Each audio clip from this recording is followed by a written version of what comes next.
Bienvenue sur Geeko. Deadpool est désormais un personnage assez connu du grand public, à la fois grâce à sa personnalité chaotique, sa tendance à briser le quatrième mur, et plus récemment aussi grâce à des adaptations des aventures du personnage au cinéma. Mais vous ignoriez peut-être que ce héros de Marvel ne devait, à la base, pas devenir un personnage récurrent. On vous explique ça et 4 autres faits sur Deadpool.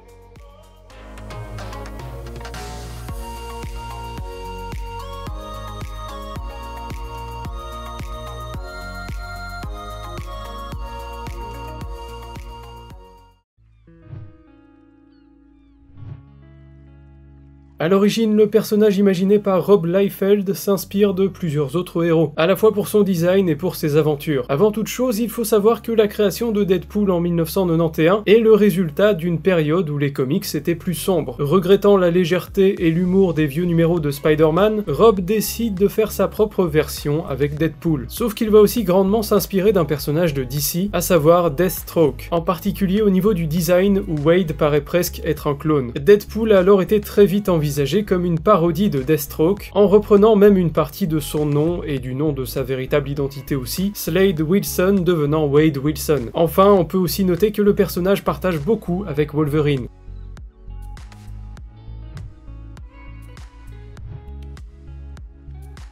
À part peut-être la mort dont il est amoureux car elle lui est inaccessible, force est de reconnaître que Deadpool est un personnage solitaire qui n'a pas beaucoup d'amis. Mais une amitié inattendue a uni quelque temps l'anti-héros avec celui qui est probablement son antithèse, Captain America. Plusieurs histoires montrent que Deadpool admire et respecte Captain America, et ce dernier semble aussi avoir de l'empathie pour le personnage loufoque. Un duo très inattendu, mais il faut dire qu'ils ont quelque chose en commun, ils sont tous deux le fruit d'expérimentations scientifiques.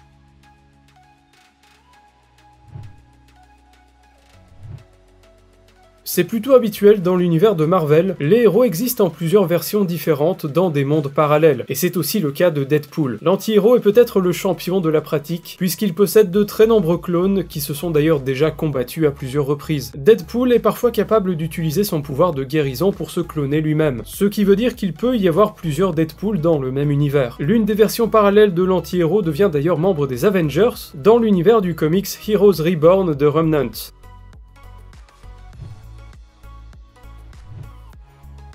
À travers l'histoire du personnage, il existe plusieurs indices et allusions à une théorie qui risque d'en énerver plus d'un. Mais je vous rassure, celle-ci n'a pas été officiellement confirmée, mais les auteurs s'amusent juste un peu avec. Plusieurs personnes ayant travaillé sur les comics ont mentionné que si Deadpool peut briser le quatrième mur, c'est peut-être parce que tout n'est qu'un rêve. Wade serait en réalité en train d'imaginer ses aventures, ce qui est problématique dans un univers aussi étendu que celui de Marvel. Ça pourrait donc dire que tout cet univers n'est que le fruit de son imagination débordante. Même si ça pourrait expliquer certaines incohérences, l'explication diffère d'un auteur à l'autre.